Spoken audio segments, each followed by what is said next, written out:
میٹھے میٹھے اسلامی بھائیوں، وہ عظیم ہستی، وہ عظیم نام جس کی بات جب تک نہ ہو اولیاء کرام کا تذکرہ کمپلیٹ نہیں ہو سکتا۔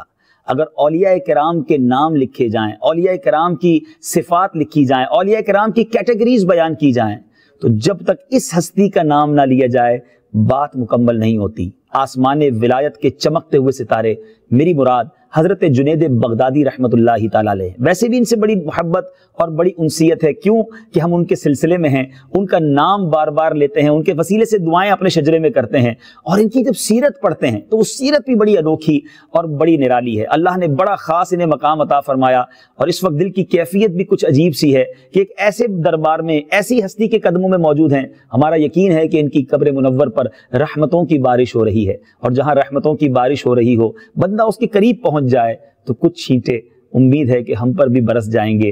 اپنے در پر آنے والوں کو یہ سخی کبھی خالی نہیں لوٹایا کرتے، تو جب اتنے دور سے ان کے مرید، ان کے چاہنے والے ان کے قدموں میں آئے ہیں تو ہمیں بڑی امید ہے کیسے خالی لوٹائے جائیں گے، ضرور جھولیاں بھری جائیں گی، ضرور مصیبتیں دور ہوں گی، اور ضرور جو تمنائیں لے کر آئے ہیں اللہ کی رحمت سے پوری ہوں گی۔ حضرت جنید بغدادی رحمت اللہ تعالیٰ علیہ کا پہلے کچھ تعارف بیان کرتا ہوں۔ حضرت سیدنا جنید بغدادی رحمت اللہ تعالیٰ علیہ کی ولادت مبارکہ تقریباً 218 سنہ ہجری میں بغداد شریف میں ہوئی۔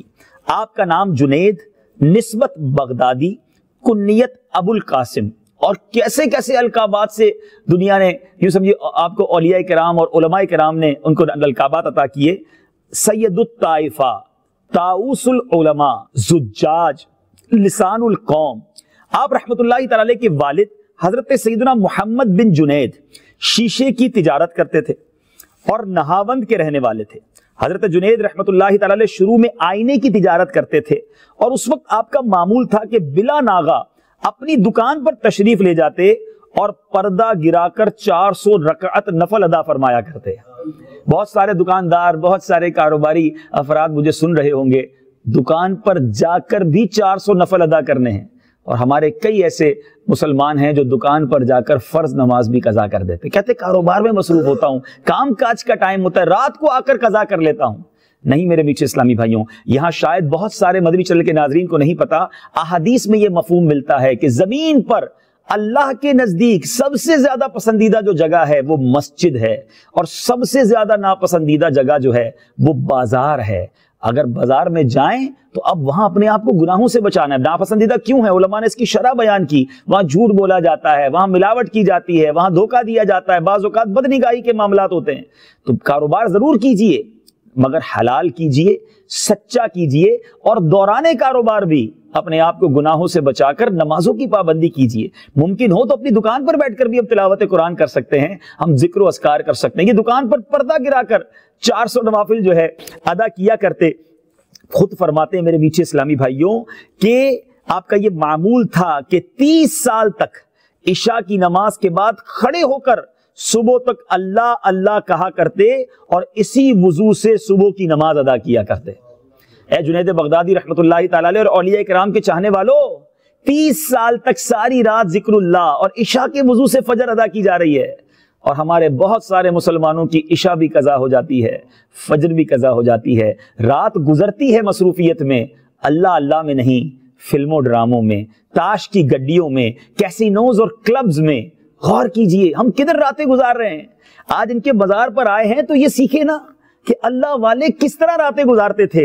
اے میرے میٹھے اسلامی بھائیوں، آپ خود ہی ارشاد فرماتے ہیں 20 برس تک تکبیر اولا مجھ سے فوت نہیں ہوئی، اور نماز میں اگر دنیا کا خیال آ جاتا تو میں اس نماز کو دوبارہ ادا کرتا تھا، اور بہشت اور آخرت کا خیال آتا تو میں سجدہ سہو ادا کرتا۔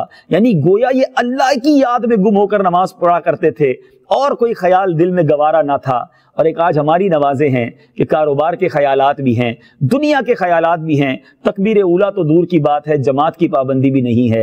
اے اولیاء کرام کے چاہنے والوں، قدم جنید بغدادی رحمت اللہ تعالی علیہ سے انہی کی سیرت بیان کرتے ہوئے آپ کو عرض کر رہا ہوں، آئیے نیت کریں کہ انشاءاللہ آج کے بعد ہماری کوئی نماز قضا نہیں ہوگی، حتی المقدور با جماعت نماز ادا کرنے کی کوشش کریں گے۔ اے میرے میٹھے اسلامی بھائیوں، اس سے پہلے کہ آپ کی سیرت پر مزید آگے بڑھا جائے، آپ کی زندگی کا ایک بڑا عجیب و غریب پہلو کتابوں میں ملتا ہے، اور یہ واقعہ